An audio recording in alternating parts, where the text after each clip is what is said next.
할렐루야. 오늘도 예배에 나오신 여러분들 환영하고 축복합니다. 오늘 더 많이 나오신 것 같네요. 산소가 모자랄 수 있으니까 주의하시고. 그렇다고 설교를 짧게 하지는 않을 건데. 하나님께 받은 소명이라 제가 네, 그렇습니다. 네. 오늘도 인사하면서 시작하도록 하겠어요. 자, 옆에 계시는 분들과 하나님의 인정을 받읍시다. 한 번만 더 하겠습니다. 오직 하나님의 인정이 당신의 정체성이 되기를 축복합니다.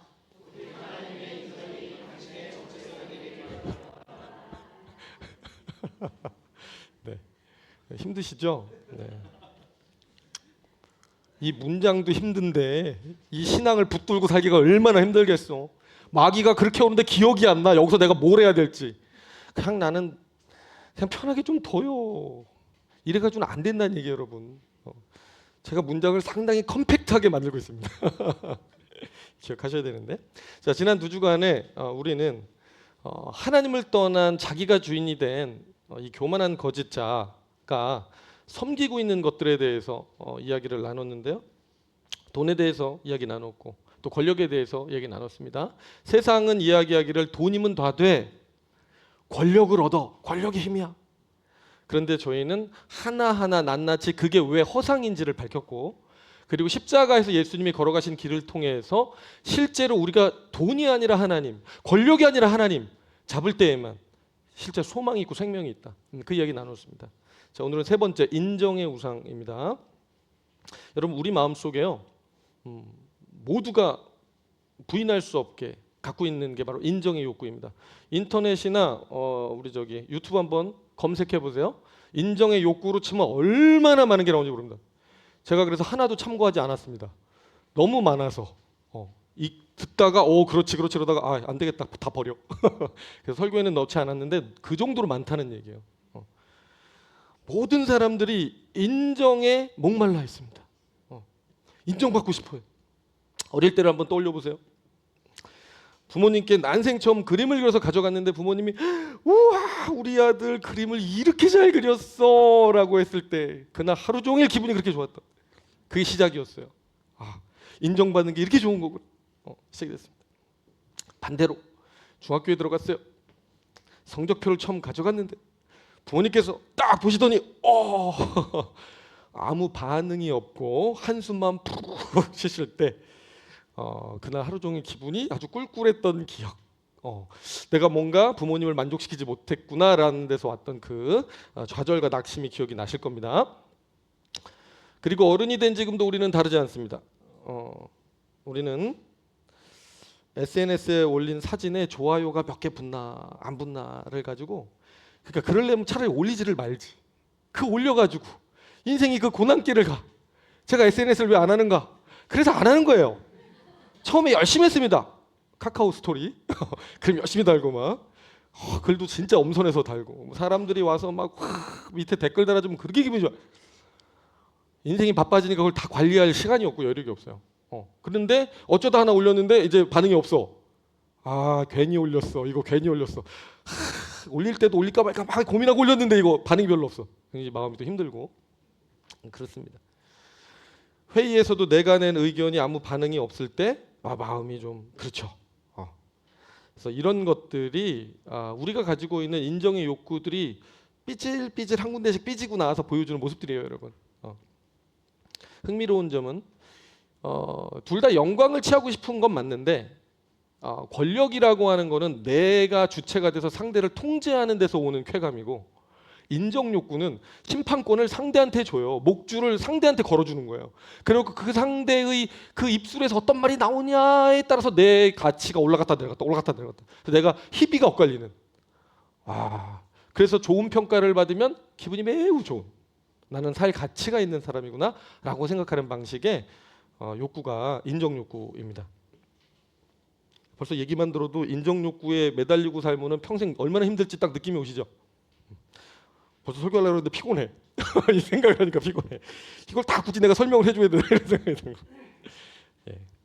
그래서 오늘은 이런 우리가 이 끌려다니는 그 사람에게 인정을 받는다고 하는 이 관점이 얼마나 사람을 피폐하게 만들고 그것이 얼마나 공허한 것이고 사실은 그것이 아무것도 없는 건데 마치 있는 것처럼 생각하는 우리의 그 삶이 얼마나 어리석은지 그 속임수에 대해서 밝히고 우리가 어떤 길로 나아가야 되는지를 좀 살펴보도록 하겠습니다.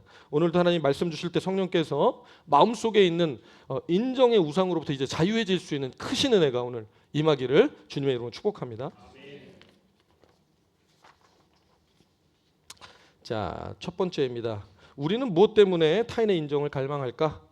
첫째, 소속감을 통한 안정이에요. 안정감을 원하는 겁니다. 우리가 어떤 바운더리 안에 있다고 느낄 때 우리는 안정감을 느끼죠.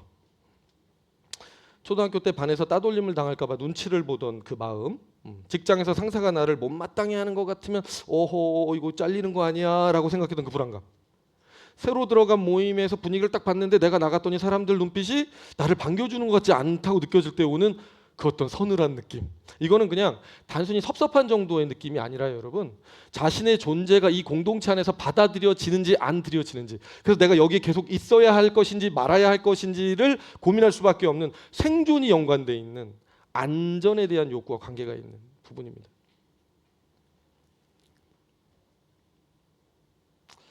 그래서 여러분 우리가 교회에 처음 오시는 분들 따뜻한 눈빛으로 잘 맞아주시는 게 얼마나 중요한 사역인지 몰라요. 주일날 아침에 교회 올라올 때 우리 권사님들하고 장로님들 앞에서 얼마나 그 연습 많이 하고 이렇게 하고 계세요. 연습 안 하세요? 연습했다 그러면 이게 인위적인데 정말 우러나오는 마음으로 한 사람 올라올 때마다 환영합니다 인사해 주시잖아요. 그게 너무너무 중요한 겁니다. 사람이 연약해요. 인사 잘하던 사람이 그날 인사만 안 해도 마음이 뭐가 있나? 뭐 이러고 이건 또 무슨 일이 벌어진 건가? 하도 세상이 막 여러 일이 있으니까 그렇게 사람이 연약합니다, 여러분. 그래서 안정감의 욕구 때문에 우리가 인정을 확인하려고 한다. 두 번째, 인정은 단순히 안정감을 넘어서서요, 내가 특별하고 의미 있는 존재라고 하는 자기 존재 가치를 확인함으로써 살아가야 될 이유를 부여해 주기 때문에 인정에 대해서 사람들이 그렇게 끌리는 거예요. 칭찬은 고래도 춤추게 한다 그러잖아요. 진짜 고래가 칭찬 때문에 춤추나 잘 모르겠는데, 이게 사육사들이 아마 경험해봤겠죠. 근데 왜 그렇게 사람들이 칭찬을 좋아할까? 이거는 단순히 소속의 안정 정도가 아니라는 거예요. 내가 큰 회사에 다니고 있고 내가 아무도 나를 미워하고 나를 내쫓는 사람도 없어요. 소속은 안전합니다. 그런데도 불구하고 회사 생활이 영 기쁘지 않을 때가 있고 뭔가 무미건조하게 느껴질 때가 있습니다. 그건 왜 그럴까요? 사람들이 나한테 관심이 없어. 나는 이 회사에 있으나 없으나 한 존재처럼 느껴질 때, 부속품처럼. 소속은 안전한데요, 존재 가치를 느끼지 못할 때 그런 거예요. 아무도 특별히 나에 대해서 기억해주지 않고, 그렇게 마음속에 뭐가 있냐면 사람은요, 내가 돋보이고 싶은 마음이 사실 있는 거예요. 그 돋보일 때 나의 가치가 높아진다라고 생각을 하기 때문에 그걸 그렇게 목숨처럼 추구를 합니다.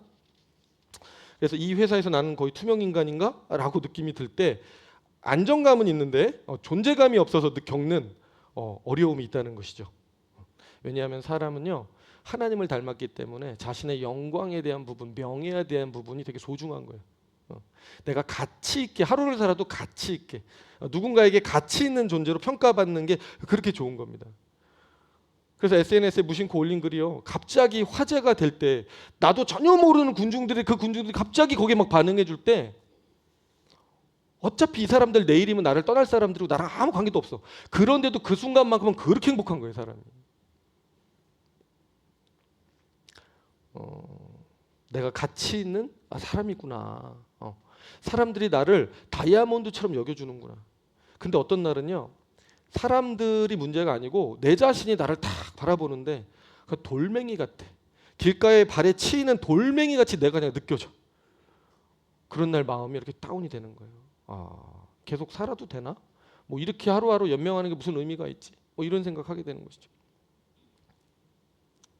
그래서 여러분, 인정이라고 하는 것은요, 소속 내에서 안정감 그리고 존재감을 확인시켜주는 일종의 사람들 마음에는 기준점이 되어주고 있습니다. 그래서 우리가 그렇게 인정에 목말라하고 칭찬받고 싶어하고 막 그러는 거예요.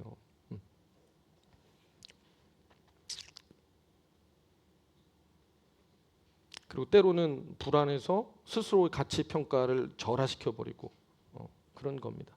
그래서 여러분 때로 기분이 좀 그렇지 않고 그리고 친하지 않다 할지라도 어떤 사람들을 만날 때는 항상 미인 대칭 해주세요. 제가 항상 얘기하죠. 미인 대칭 뭐예요? 확인 한번 해야겠다. 미 미서 짓고 인사하고 밝게 인사하고 대나무 대화하고 한마디라도 이렇게 안부를 묻고 칭찬하고 비판하는 말 말고 힘이 나는 말. 사람이요. 저는 은사가 있어서 그냥 보면 막 그냥 그거부터 보이니까 물론 저는 그래서 더 잘하긴 하는데 지켜보면 분명히 칭찬할 게 있어요. 가만히 보고 있으면. 그래도 안 보이면 기도하세요. 하나님 칭찬할 걸 떠오르게 해주세요. 서로 칭찬하고 시작하면요 그냥 30년 인생의 짐, 50년 인생의 짐이 그 순간에 싹 녹아요. 부부간에 저녁에 열심히 일하고 남편 들어오거나 아내 들어왔을 때 서로에게 칭찬부터 해주고 시작하고 막 맨날 불만 얘기할 거 막 머리에 쌓아놓고 있다 들어오고 띵동하는 순간 드디어 발사! 아 진짜 왜 불행을 약속하면서 하세요? 왜 지옥의 구덩이로 들어가려고 그 출입구를 열어? 이미 준비할 때부터 알아야지 이거는 아니다. 근데 대부분 이걸 준비하고 있어. 다들 막 준비하고 있어. 막 제자리에 차렷. 야 문만 열리면 그냥 막 입속에 좋은 말 하나도 없어. 그냥 아주 그냥. 물론 인생이 힘드니까 하루 종일 쌓였겠죠. 근데 그건 지혜롭지 않다. 지혜롭지 않다. 서로가 서로를 다이아몬드로 여겨주시기 바랍니다. 네. 그럼 행복한 거예요. 남들이 그렇게 안 알아줘도 서로가 다이아몬드로 알아줘봐. 우리 아빠는 다이아몬드, 우리 엄마는 다이아몬드. 어떤 청년이 그러더라. 난 우리 아빠 같은 사람은 결혼할 거라고. 난 우리 아빠 엄마 같은 사람 밑에서 태어나서 너무 행복하다 그러던데. 야, 내가 진짜 들으면서 진짜 야 너무 감사하더라고요. 얼마나 좋을까? 얼마나 인정을 해줬으면 채워진 거예요. 그 자녀는 부모로부터 채움을 받아준 것이죠. 자 그런데요, 이 인정에 목말라 살아가는 우리들에게 성경은 이렇게 말씀합니다. 오늘 본문이요. 다시 한번 읽겠습니다. 시작. 사람을 두려워하면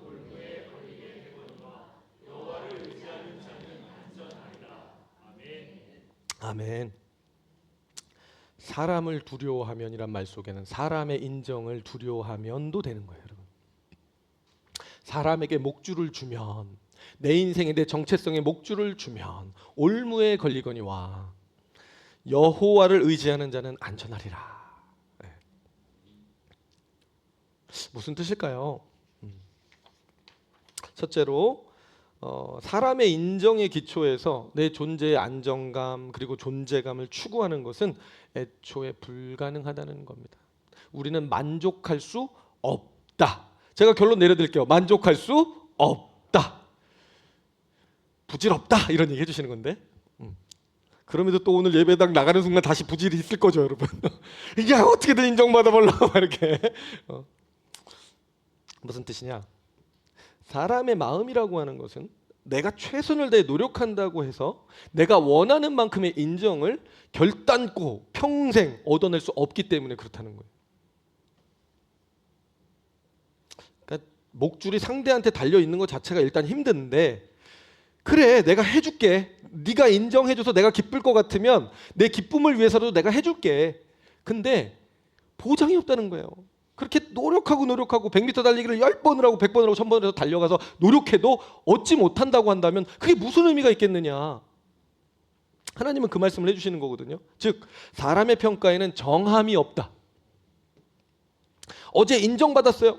승진했어요. 연봉 올랐어요. 여보 당신이 최고예요. 그 남편 행복했겠죠. 다음 날입니다. 공교롭게도 그 옆집에 친구가 이사 왔어요. 대화를 나눴습니다. 친구 남편은 연봉이 더 높아, 위치도 더 높아, 더 좋은 회사야. 그 다음 날도 그 아내에게 똑같은 말을 들을 수 있었을까요? 어머 여보 했을까요? 그러지 않을 거예요. 자, 10년 노력해서 얻은 승진인데 아내한테 하룻밤 꿈으로 끝나버렸어요. 다음 날부터도 대가가 없어. 또 막 불평불만이야. 옆집 누구의 아빠는 내가 이 인간을 만나서 왜 만났어? 그걸 왜 만나? 참 불행하죠. 그러니까 어제의 승자가 바로 오늘 패자가 될 수 있는 게 인간의 평가라는 거예요. 비교군이 하나만 들어와도 우리는 흔들린다. 그뿐입니까? 사람이 나이가 먹어가면서 성장하죠. 성숙하죠. 기준이 달라진다는 얘기죠. 그러면은 1년 전에는 나를 그렇게 평가했었던 사람이 더 생각이 높아지고 나니까 어떻게 돼요? 이제 나는 거들떠도 안 봐. 이질이야. 어찌 우리 이날을 슬퍼요. 살다 보면요. 20대에는 주로 남자들이 얼굴만 봐요. 예쁜 게 다다. 그래서 제 친구들하고 제가 지금 생각해보면 포장마차에서 대화를 했던 기억이 나는데 그때 소주를 한잔 하던 시절인데 이렇게 하면서 이제 친구 누가 이상형이냐 서로 얘기하다가 그래서 자기는 예쁜 여자가 좋다. 그래? 그래서 저는 그래도 기독교 신앙이 그래도 없어지기 직전이니까 나는 착한 여자가 좋아. 딱 그랬어요. 그랬더니 옆에 있다 그 친구는 야 이씨 이쁜 게 착한 거야 이씨 딱 이러는 거예요. 이쁜 게 착한 거래. 근데 듣고 보니까 또 동의가 돼. 착하면서 착하면 좋겠다. 뭐 이런 생각이 들기도 하고요. 참 사람들 참 그렇죠. 근데 여러분 이제 나이가 들다 보면 여성을 보는 남성들의 관점이 달라져요. 달라집니다. 마음을 쉬게 해줄 수 있는 여성 더 좋아합니다. 예쁜 거. 최진실도 옛날에 그 카피가 있었어요. 우리 최진실이 너무 옛날이구나. 최고이던 시절에 우리가 했어요. 최진실도 2년이라 그랬어요. 우리가 아무리 오래 울고 먹어도 2년이다 우리가. 2년 이상은 더 이상 아름답지 않아요. 왜 남의 집 여자들이 다 예뻐 보이고 남의 집 남자들 다 멋있어 보일까? 2년 이상 안 봐서 그래. 잠깐 봐서 그런 거예요. 다 똑같습니다. 결국 적응하고 나면. 근데 여러분 이래요. 어떤 분들은요 외모가 그렇게 미인이거나 아름답지 않은데 얼굴이 안 보이는 사람들이 있습니다. 그 사람하고 있으면 얼굴이 안 보여요. 성품이 너무 좋아가지고 신앙 인격이 너무 좋으면요 그 사람이 얼굴이 어떻게 생겼는지도 안 보여. 왜냐하면 굳어버려. 진짜 너무 좋으니까 그 사람이. 그런 안목을 가진 남자들에게 더 이상 외모만 가지고 어필하는 사람들은 더 이상은 이제 평가를 높게 받을 수가 없는 거예요. 그래서 여러분 기준이라는 게 이렇습니다. 사람이라는 게요. 그래요. 여러분들도 연애 좀 하시다가 결혼하신 거죠? 결혼하신 분들 인기 좀 있으셨고 나름 또 그러셨죠? 아니에요? 나는 첫사랑이 끝사랑이야. 멋지게 얘기하시는 분 있어요. 그 연애하셨던 분들 대상으로 제가 물어볼게요. 왜 그 죽고 못 살던 분들하고 결혼 안 하셨어요? 그때는 죽는다며. 그때는 이 사람 아니면 안 된다 그랬잖아요. 근데 왜 딴 사람하고 결혼했어요? 기준이 바뀌었잖아요. 마음이 변했잖아요. 사람 마음이 그래요. 청춘 남녀가 죽는다 그러고 막 맨날 그러는데 다 거짓말이야. 그런 말이 있어요. 여자는 여자로 막아야 되고 남자는 남자로 막아야 된다. 여자로 당한 상처는 또 새로운 여자가 오면 이제 아무것도 아니게 되고 남자로 받은 상처는 또 새로운 남자도 아무것도 아니게 된다는 그런 사람의 마음을 믿고 우리가 살아가니 그러니 우리는 얼마나 복된 사람. 우리는 적어도 사람의 마음에 근거하지 않습니다.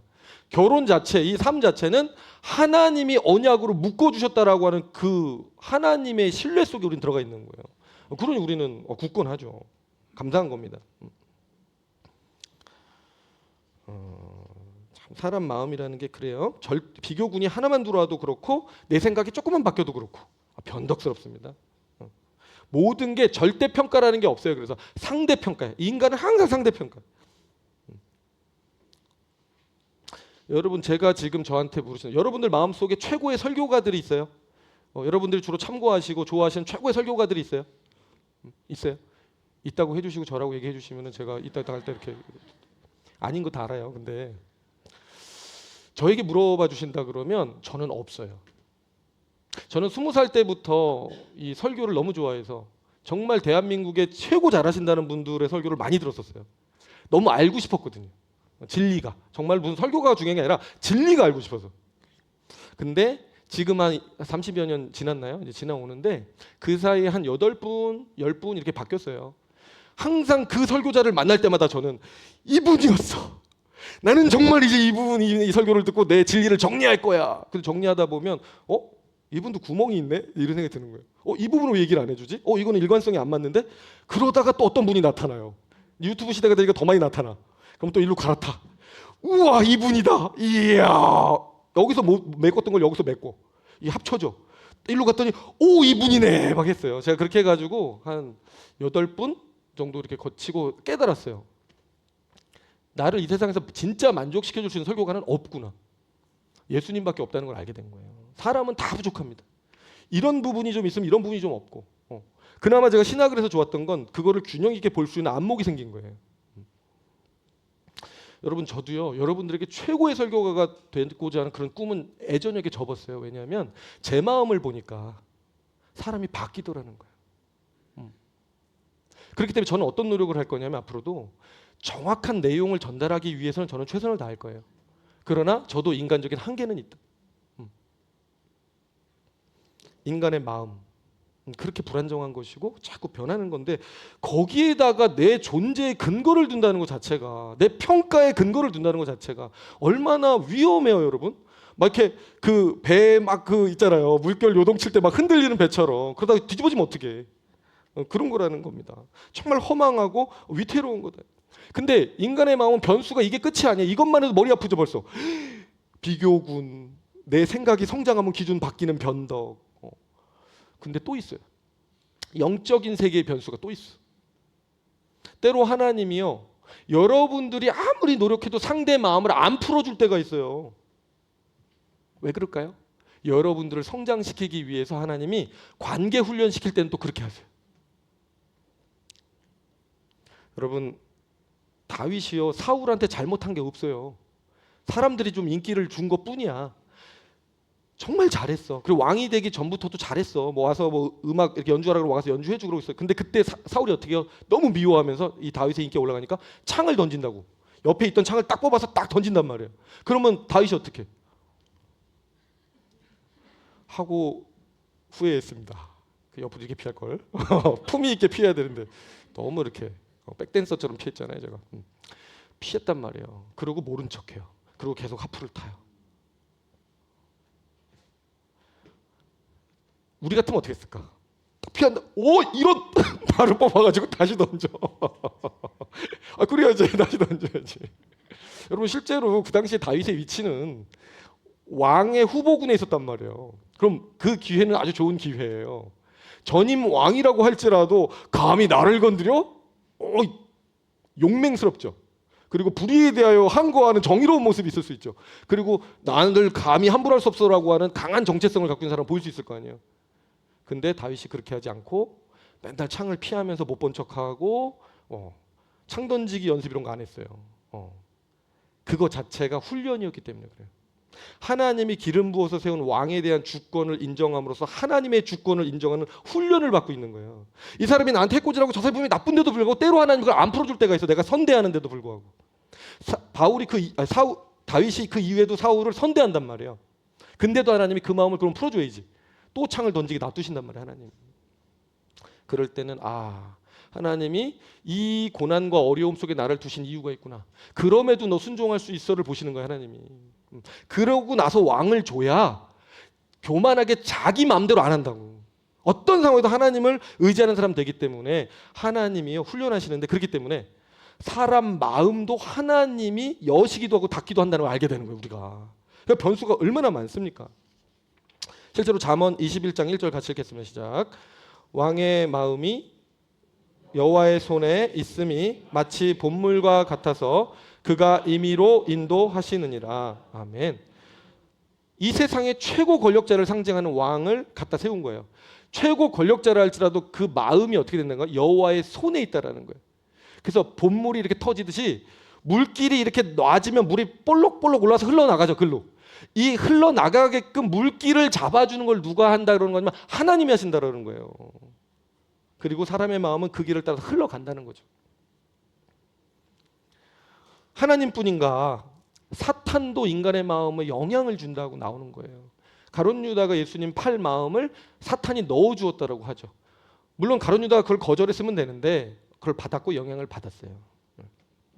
그러니 여러분, 인간 마음에 인간 자체도 비교군만 들어오면 그냥 어제가 오늘이 이렇게 바뀌어요. 자기 생각이 작년하고 올해 달라. 작년에 내가 왜 그렇게 생각했지? 올해 이게 더 낫지. 또 바뀌어요. 그런데다가 하나님이 또 이 사람 잡고 있으면 내가 아무리 원해도 상대에서 얻고 싶은 인정을 못 받아. 사탄이 또 건드리면 또 못 받아. 그러니요, 인간의 이 피조물의 마음 상태, 이 맨날 변하는 그 날씨처럼 변하는, 비가 왔다가 눈이 내렸다가 맑았다가 더웠다가 추웠다가 하는 이 마음의 이 중심을 두면 우리가 과연 거기서 안정을 얻겠냐, 거기서 진정한 존재 가치를 우리가 누릴 수가 있겠냐, 이런 생각을 해보게 되는 겁니다. 그런데 두 번째로요, 소속과 안전의 문제를 넘어서서 존재 가치의 문제를 고려할 때는 한 가지가 더 고민이 되는 게 있어요. 뭘 생각해 봐야 되냐면, 단순히 정함이 없다, 희까닥 하니까 어떻게 의지하는, 이게 아니라, 그거는 둘째치고 과연 인간이요, 나와 똑같은 피조물인 인간이요, 내가 태어날 때부터 가지고 있는 나의 고유한 가치, 존재 가치에 대해서 정말 저 사람이 정확하게 평가해 줄 수 있냐라고 하는 질문이 있는 거예요. 때로 여러분 살다 보면 어떤 사람 말 한마디에 의기소침해질 때 있어요. 열심히 달려가고 있었는데 부정적인 말 한마디 딱 들으면 그냥 발이 딱 걸려가지고 나 안 해, 이런 마음이 들 때가 있단 말이에요. 많은 순간, 많은 일들이 그렇게 벌어지죠. 그런데 여기서 생각해 볼 게 뭐냐면, 그 사람의 그 말이, 그래, 사람이니까 영향 받을 수 있지만 그게 정말 내 인생의 방향을 바꿀 정도로 그 사람이 정확하게 나를 평가할 수 있는 사람인가에 대해서 한번 또 생각해 봐야 되죠. 그리고 이렇게 한번 생각해 보세요. 사람이란 존재가요, 대체 어느 정도의 인정을 받으면 만족할 수 있을까요?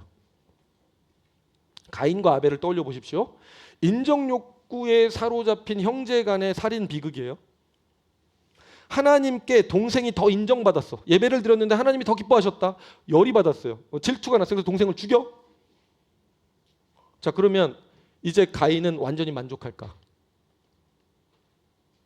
또 다른 존재가, 경쟁 상대가 나타나서 하나님께 더 인정받으면 또 복수해야 돼요. 또 죽여야 돼요. 지금 무슨 얘기냐? 이 마음은 상대적인 것으로는 만족이 안 된다는 얘기예요. 항상 뭘 원하냐? 내가 최고여야 되는 거예요. 최고의 가치를 나한테 부여해 줘야 되는 거예요. 그게 아니면 내 영혼이 만족이 안 돼. 절대 가치가 들어야 된다. 절대 평가가 들어야 된다고요. 누구보다 조금 이걸로 안 돼. 네가 쟤보다는 낫더라. 근데 그 얘기는 무슨 얘기예요? 또 쟤보다는 네가 좀 덜하더라가 있을 수 있는 거잖아요. 엄마가 자식한테 너는 나의 소중한 자식이야, 엄마가 너를 위해서 뭐든지 해줄 수 있어 라고 얘기해서 그걸 믿었는데, 그 다음날 누나보다는 좀 못하니까는 누나 거 해준 다음에 그렇게 해줄게. 물에 빠졌는데 누나를 구해주고 여력이 되면 너는 구해줄게. 그 정도 가치야 네가. 이런 느낌과 똑같은 거거든. 그걸로 우리 영혼은 만족이 안 돼요. 내 쪽에서 말려야지. 엄마가 누나 제치고 나한테 온다 그러는 거 일단 만족하고 밑장 뺀 다음에 엄마를 절로 보내야 아름다운 거지. 일단 나는 인정받고. 사람 마음이 최고의 것을 원하고 절대적인 사랑과 인정을 원하는 게 있는 거예요, 여러분. 그렇기 때문에 이렇게 돌려놓고 생각을 해보면, 자, 피조물, 나랑 똑같은 피조물인 인간이 과연 이런 절대평가 해줄 수 있을까요? 우리가 절대적인 가치를 지니고 다이아몬드와 같이 빛나는 평가를 받을 수 있는 이유는 우리가 무엇을 가지고 소유해서가 아니라 태어날 때부터 하나님의 형상을 덧입은 존재로 만들어졌기 때문에 우리는 귀한 거거든요. 그 기준을 세상에 있는 나와 똑같은 만들어진 존재들이 그 가치를 알겠냐고요. 세상 사람들은 뭐밖에 몰라요. 맨날 스펙 따지고, 뭐 학벌 따지고, 외모 따지고, 돈 따지고, 뭐 이런 거잖아요. 이미 그 사람들의 평가 기준 자체로 보건대 그 사람들은 아웃이에요. 평가위원단 자격이 없다는 얘기예요. 왜 없어요? 볼 줄 아는 게 겉밖에 없다는 얘기거든요. 근데 인간은 보이는 부분보다 보이지 않는 부분이 엄청나게 더 가치가 있거든. 그걸 못 본다는 얘기예요, 세상은. 그러니까 세상이 그 보이는 것만 가지고 나를 평가하는 것 때문에 내가 막 이렇게 찌그러져 있는 것도 하나님의 자녀로서 아름답진 않다. 억울한 일이다. 오직 진정한 평가, 절대적인 평가, 최고의 평가는 누구만 나에게 주실 수 있는가? 하나님만이 주실 수 있다. 시편 139편 13절 14절 같이 읽겠습니다. 시작. 주께서 내 장을 지으시며 나의 모태에서 나를 만드셨나이다. 내가 주께 감사하옴은 나를 지으심이 심히 기묘하심이라. 주께서 하시는 일이 기이함을 내 영혼이 잘 아나이다. 아멘. 우리를 지으신 분 누구? 하나님이시라는 겁니다.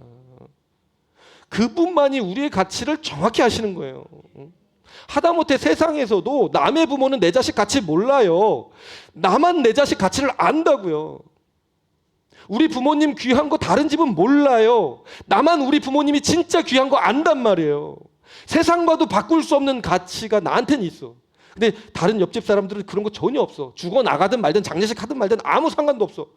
근데 나는 평생 가슴에 묻어.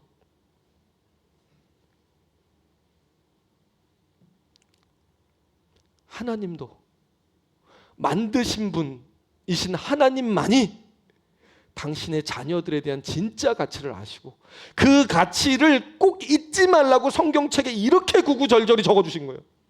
너희들의 존재 가치는 여기서 나오는 거라고. 이거 참고해야 된다고. 이거 안 보면 세상은 다 거짓말.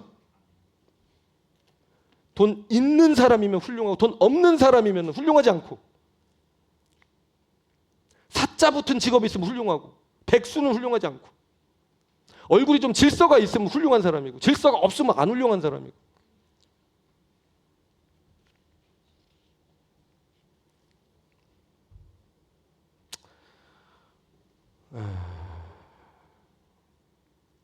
그러니까 여러분, 그런 수준의 사람들에게 우리가 인정받으려 한다는 것 자체가 물론 여러분 그렇다고 사람의 인정을 다 거부해라 이런 말이 아니에요. 항상 너무 극단적으로 들으시면 안 돼요. 극우, 극좌 이런 거 안 되고. 잘 들어보세요. 하나님은 서로 사랑하게 만들어 놓으셨으니까 당연히 인정해주고 인정받는 아름다운 미풍양속은 지켜나가는 게 맞다. 그러나 그거에 내 인생을 걸지는 말아라. 내 존재가 흔들릴 정도로 의지하지 말아라. 그 의지는 누구한테만 해야 되는 거냐? 하나님께만 할 수 있는 거다. 왜 그걸 사람한테 하냐? 아내도 믿지 마라. 남편도 믿지 마라. 부모도 믿지 마라. 속상해요? 우리 사랑 갑자기 우리 너무 사랑했는데 이거 노래 나올 뻔했는데. 우리는 진짜라고 지금 항변하실 분들이 갑자기 몇 분 보였어요. 커플들. 아주 바퀴벌레 커플들. 우리는 의지해도 됩니다. 맞아요. 의지해도 돼요. 그런데 뭐에 근거해서 의지해야 되냐면 그 남편 안에 있는 예수님께 의지해서 그렇게 하세요. 그 안에 있는 예수님의 의지에서 그렇게 하세요. 그 사람 말고. 사람 보고 의지하면 나중에 큰 코 다칩니다. 교통사고 올 때 진짜 진짜 교통사고 아니고 인생의 접촉사고가 날 너무 아픕니다. 마음이. 그 깨져서 정신 못 차려. 우울증을 몇 년 살아야 돼요. 잘못하면. 저는 이게 바로 우리 인간이 본래부터 하나님 없이는 살아갈 수 없는 존재로 만들어진 그 이유, 그것을 확인할 수 있는 근거의 아주 분명한 한 가지라고 생각합니다. 여러분. 어릴 때는 부모님께 충분히 받은 절대적이고 최고의 사랑, 우리 아들 최고, 우리 딸 최고, 공주, 왕자 이것만으로도 버티지만 사회생활을 하고 어른이 돼서 살아가다 보면, 그리고 특별히 예수님을 만나고 중생하고 거듭나게 되면 뭘 알게 되냐? 부모의 사랑으로도 채워지지 않는 자리가 있다는 걸 알게 돼요. 내 정체성은 오직 하나님이 아니구나 안 되는 자리가 있다는 걸 알게 되는 거예요. 그전에는 부모면 됐지, 뭐 남편이면 됐지. 근데 이제 안 된다니까요. 하나님이 아니면 안 되는 자리가 있었다라는. 그리고 그 자리까지 들어갔을 때 나의 정체성, 나의 가치는 명확하게 서는 겁니다. 그거 외에는 없습니다. 거기에 있어야 세상이 흔들어도 더 이상 흔들리질 않아. 근데 세상은 늘 그걸 흔들려고 하거든요. 하나님, 야 웃기지 마. 돈으로 증명해. 하나님, 야 너의 직위로 증명해. 너의 가치는 거기 있는 거야. 뭐 이렇게 얘기한단 말이죠. 여러분 거기에 휩쓸리면 끝나는 거예요, 인생이. 그리고 또 이런 사람들이 있어요. 제가 참 안타깝게 생각하는 부류 중에 하나인데, 사람에 목매는 사람들이 있어요. 너무 사람이 좋은데 보면 사람에게 맞추고 있는 거야. 자기도 사실은 짜증나고 힘들어. 그런데 사람에게 미움받기 싫어서 계속 맞추고 있는 거야. 그래서 진정한 관계가 사실은 불가능해. 왜냐하면 상대가 진실해도 나는 사실은 맞추고 있는 거거든요. 그럼 그 사이에는 진짜 인터랙션이 일어날 수가 없는 거예요. 근데 나중에 언젠가 사람이 한계가 있어요. 컨디션 안 좋으면 들켜. 그때 상대가 되게 당황해. 너 여태까지는 우리의 관계는 뭐였던 거야? 그러게. 이렇게 끝나는 거야. 서로가 이제 되게 당황하고 빰빰빰빰 알지 말아야 됐을 것을 알아버린 거죠 이제. 그렇게 되면 어떻게 되냐? 평생을 그렇게 그 관계를 위해서 이 사람이 노력했는데 억울하잖아. 자기 노력했잖아. 근데 그 관계마저도 못 받는 거예요. 다 숲으로 돌아갑니다. 인간의 노력으로 쌓은 이 관계의 성이라는 게 그렇게 불완전한 거예요. 저는 그런 분들에게 늘 말씀드리고 싶어요. 하나님을 두려워해라. 사람 두려워하지 말고 하나님을 두려워해라. 하나님 두려워하면, 그래서 하나님께 먼저 순종하면 그 모든 관계의 축복도 당장 좀 불편해 보일 수도 있고, 당장은 유연하게 안 가 보여서 하나님 어떡하죠? 저 사람한테 무릎 꿇고 싶은데, 아니 나한테 무릎 꿇고 기도해. 그 관계, 에서와 야곱 회복시켜 주는 거 누구예요? 하나님이에요.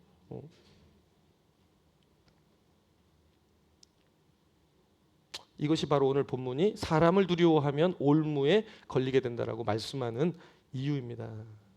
그리고 때로 하나님이요, 우리들 키워주시기 위해서 사람 의지하고 가는 사람들에게 그 사람으로부터 아주 뼈저린 상처와 아픔과 패배감을 경험케 하실 때가 있어요. 왜냐하면 그것들이 예방주사가 되면 그 다음부터는 사람 의지하지 않거든요. 그 다음부터 정말 하나님만 보거든요. 저는 저희 아내도 안 믿습니다.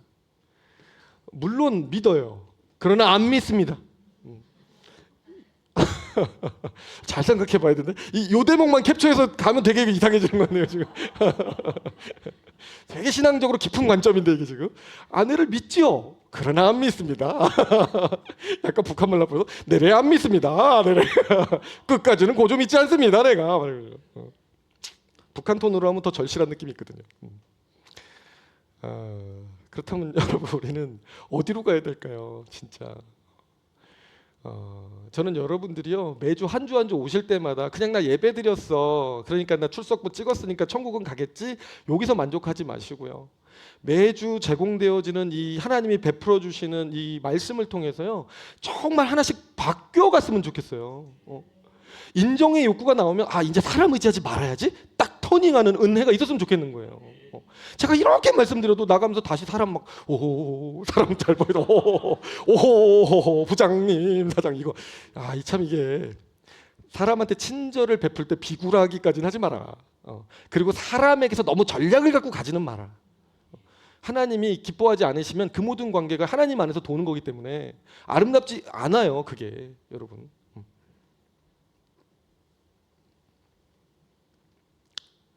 그래서 이 진실을 역사 속에서 가장 온전하게 증명해 주는 것이 오늘도 역시 십자가입니다. 사람을 두려워하지 말고 하나님 두려워해야 된다. 사람 의지하지 말고 하나님 의지해야 된다. 목줄을 사람에게 대지 말고 될 거라면 하나님께 대야 한다. 사람에게 잘 보이려고 노력하지 말고 하나님께 먼저 잘 보이려고 노력해라 라는 메시지를 담고 있는 게 십자가예요. 그게 축복의 길이고 생명의 길이고 영광의 진정한 영광의 길이라는 걸. 우리 그렇게 영광 받고 싶은 거잖아요. 우리 마음이 명예롭고 싶은 거잖아요. 우리 마음이 사람답게 가치 있게 살고 싶잖아요. 그러려면 그렇게 가야 된다라고 말씀해 주시는 명확한 역사적 표징이 십자가입니다. 왜냐하면 십자가의 여정을 가실 때 출발점이 어디였느냐? 세례였습니다. 요단강에서 예수님이 세례를 받으실 때 하늘에서 이런 음성이 들렸습니다. 마태복음 3장 17절 같이 읽겠습니다. 시작. 이는 내 사랑하는 아들이요 내 기뻐하는 자라. 아멘. 예수님이 어떻게 십자가까지 그 어려운 길 가실 수 있었을까? 왜 중간에 시험을 받으시면서도 넘어가지 않고 가실 수 있었을까? 십자가는 죽음인데 어떻게 생명까지도 불사할 수 있었을까? 하나님으로부터 성부 아버지로부터 받은 저 확증된 정체성이 있었기 때문이에요.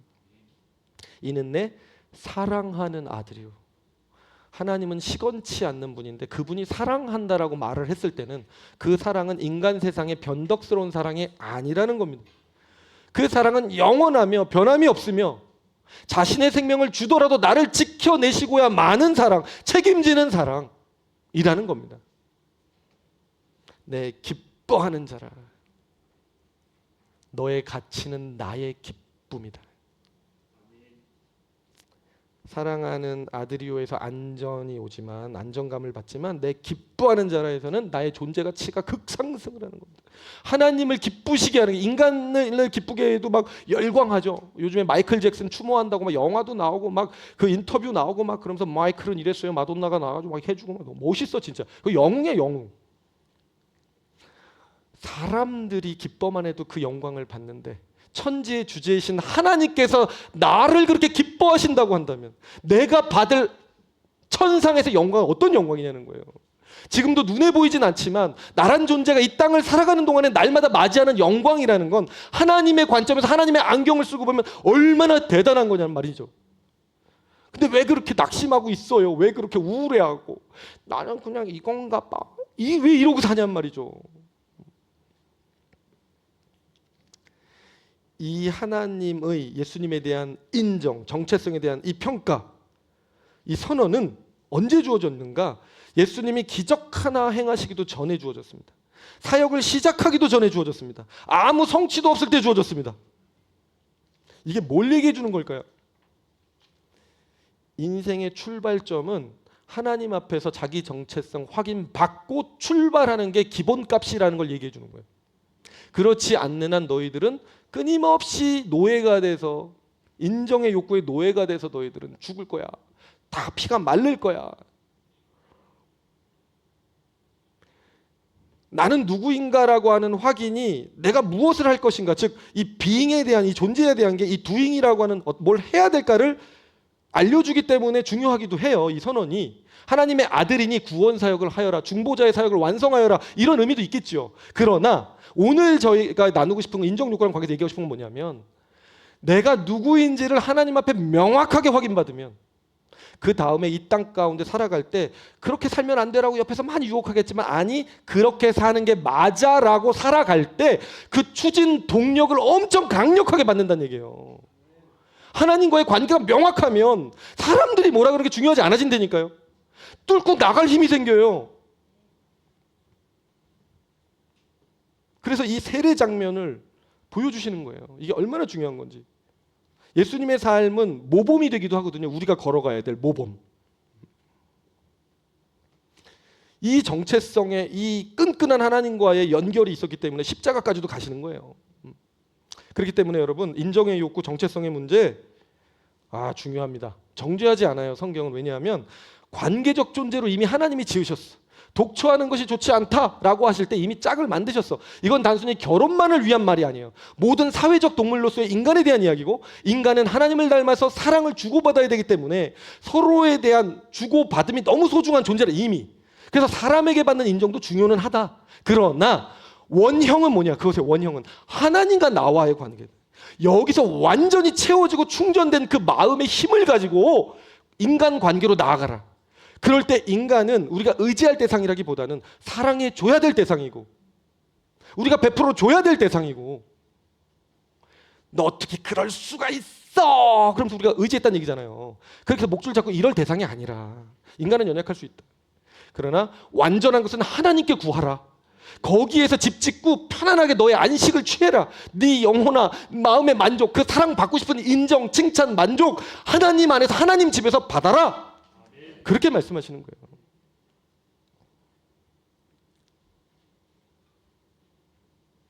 그래서 광야 시험에서 사탄이 전형적인 세상 사람들이 하는 방식으로 예수님을 시험한단 말이에요.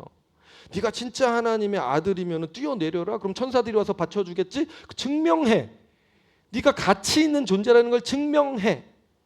근데 예수님은 그 증명하려는 시도와 그 생각 자체를 거부하십니다. 주 너의 하나님을 시험 치 말라, 이렇게 딱 쳐버려요. 무슨 얘기예요? 야, 이미 그거를 네 말 듣고 내가 한다는 것 자체가 내가 하나님 의심하는 거거든. 그러면 하나님과 나 사이에 세례 때 받았던 그 정체성의 근간이 흔들리는 거야. 난 그러고 싶지 않아. 왜? 하나님을 믿기 때문에. 신뢰하니까. 꺼져! 이렇게 한 거예요. 거기서 사탄이 물러가는 거예요. 세상 속에서 여러분들에게 여전히 증명하라고 말할 수 있어요. 돈으로 증명해라, 재산으로 증명해라, 뭐 외모로 증명해라, 소유로 증명해라. 그때 우리가 막 흔들리잖아. 그러지 말라는 거예요. 그러기에는 이미 하나님께 받은 우리의 절대적 독보적 가치가 너무 크고 무겁고 중대하기 때문에 그런 거에 흔들릴 정도에서는 안 된다라고 얘기하시는 겁니다.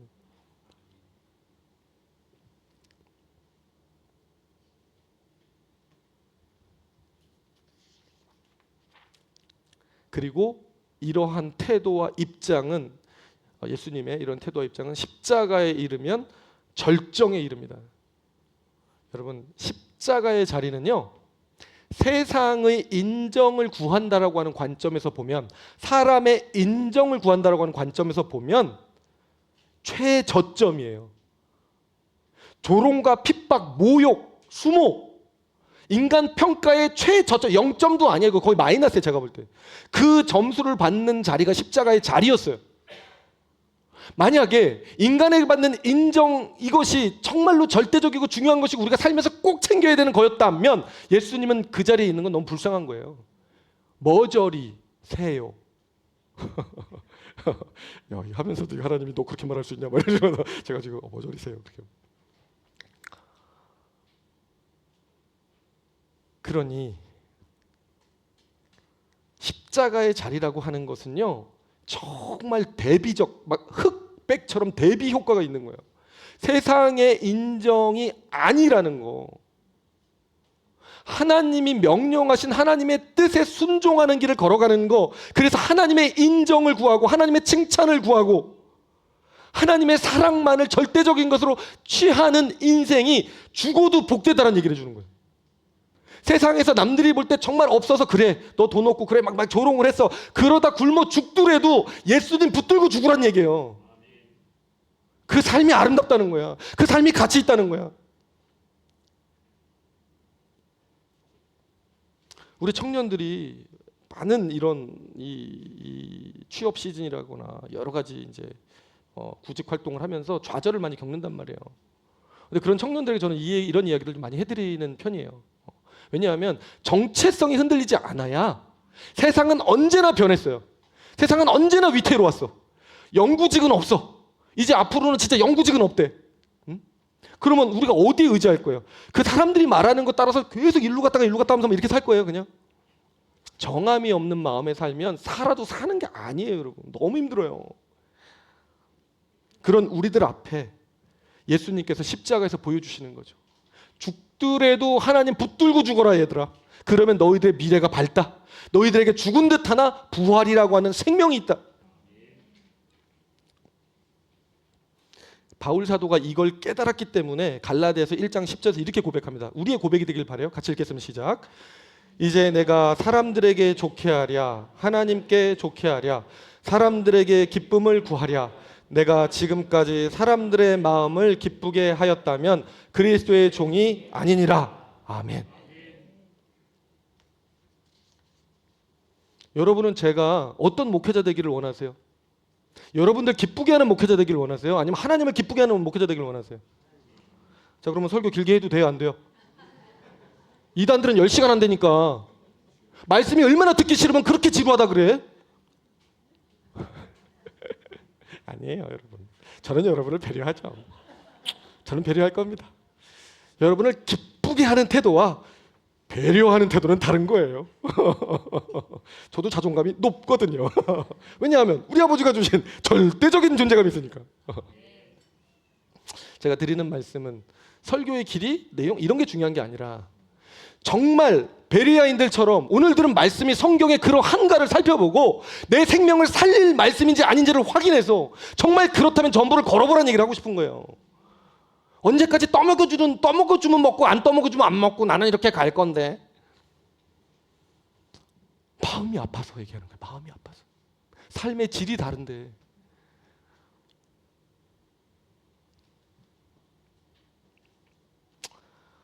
빌립보서 2장 9절에서 11절 다시 같이 한번 읽겠습니다. 시작.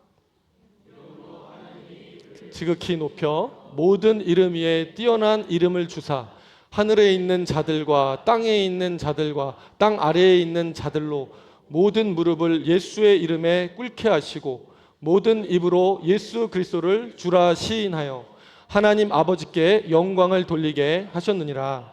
아멘. 이게 예수께서 받으신 영광이라고 지난주에도 말씀드렸죠. 죽을 때는 이 세상적 관점으로 보면 최저점이었는데 부활하시고 승천하시고 살아나셨을 때 그 영광이 어떻습니까? 세상적 관점으로 봐도 최고점을 찍은 거예요. 하나님은 그냥 경건주의처럼 영적으로만 받고 육적으로는 아무것도 받지 마 이런 하나님 아닙니다, 여러분. 여러분에게 필요한 것이고 좋은 것이라면 하나님께 먼저 순종했을 때, 먼저 그의 나라와 의를 구했을 때 그것이 영적으로 해가 되지 않는다면 그것에 한해서 반드시 좋은 것들, 물질적인 것들, 세상의 것들 허락하신다는 얘기예요, 여러분. 그러니까 실제로 어떤 관점에서 보더라도 하나님의 길을 따라가는 건 승리인 거죠. 잠시 과정 중에 패배인 것 같고 아픔인 것 같고 고난인 것 같아도 예수에게 붙은 끝은 선한 끝이더라. 예수님을 붙드는 사람은 항상 좋은 결말이 오더라. 과정만 보고 얘기하지 말라고 하나님이 성경에 대놓고 얘기했어. 네가 끝까지 가보았느냐 맨날 얘기하거든요. 그래서 여러분 언제나 먼저 그의 나라와 의를 구하는 분들 되셨으면 좋겠습니다. 말씀을 맺겠습니다. 사람의 인정은 우리에게 소속의 안정감을 줄 것처럼, 그리고 존재 가치를 막 엄청나게 줄 것처럼 그렇게 우리를 유혹했지만, 사실 뜯어보고 파헤쳐보고 분석해보면 인간에게 의지하는 것만큼 그렇게 허망한 것이 없다. 맨날 그렇게 변하는 거, 그렇게 노예가 돼서 살 필요가 없다는 이야기를 오늘 나눴습니다. 그런데 정반대, 그러면 답이 뭐냐라고 했을 때 역사 속에서 십자가는 우리가 돌아가야 될 자리, 우리가 표본으로 삼아야 될 삶의 표준을 다시 설정해 주시는 거예요. 예수 그리스도를 통해서. 반드시 어떤 일이든 인생을 시작하기 전에는 하나님 앞에서 하나님과 나 사이에 이 관계를 그 중심에 놓고 그 하나님이 나에게 무엇이라고 하시는지에 대한 그 정체성을 연필심의 심이 가운데 딱 박힌 것처럼 바꾸고 살아가야 된다. 그렇게 출발하지 않으면 너희는 평생 흔들릴 거다. 평생 제정신으로 살 수가 없다. 누군가의 종이 돼서 살 수밖에 없다. 그런데 이 세상에는 종이 아닌 사람이 한 명도 없게 되는 거죠. 왜냐하면 조건이 똑같으니까. 주님께서는 광야 유혹의 시험에서 이것을 조금이라도 네가 증명해봐, 세상이 바라는 방식으로 하려고 할 때 절대로 하나님을 의심하지 않는 방향으로 딱 쳐버리셨어요. 그리고 십자가는 절정. 나는 완전히 죽더라도 예수 붙들고 죽더라도 하나님 붙들고 죽을 거야. 그게 복된 인생이라는 거 난 이미 확신해. 이미 변함없어 라고 딱 결정한 거죠. 어릴 때는 부모의 사랑으로 충분했지만 거듭난 속사람들, 영혼이 있는 사람들에게는 하나님으로 채워지지 않으면 안 되는 자리가 반드시 있습니다. 그분의 사랑이 아니면, 그분의 인정이 아니면 안 되는 자리가 있습니다. 저는 여러분들이 날마다 그 자리를 확인하셨으면 좋겠어요. 하루를 시작하기 전에 새벽기도 하는 이유, 혹은 새벽기도 못 나오더라도 집에서 하루를 시작할 때 하나님 앞에 기도하고 출발하는 이유는 그 동력이 있어야 그 하루를 힘차게 세상에 흔들리지 않고 소유가치에 무릎 꿇지 않고 살아갈 수 있기 때문입니다. 오늘 말씀 다시 한번 읽겠습니다. 시작. 사람을 두려워하면 올무에 걸리게 되거니와 여호와를 의지하는 자는 안전하리라. 아멘. 인정의 환상을 내려놓고 하나님 안에서 참된 존재 가치를 발견해 살아가시는 여러분 되시기를 주님의 이름으로 축원합니다. 우리 찬양하겠습니다.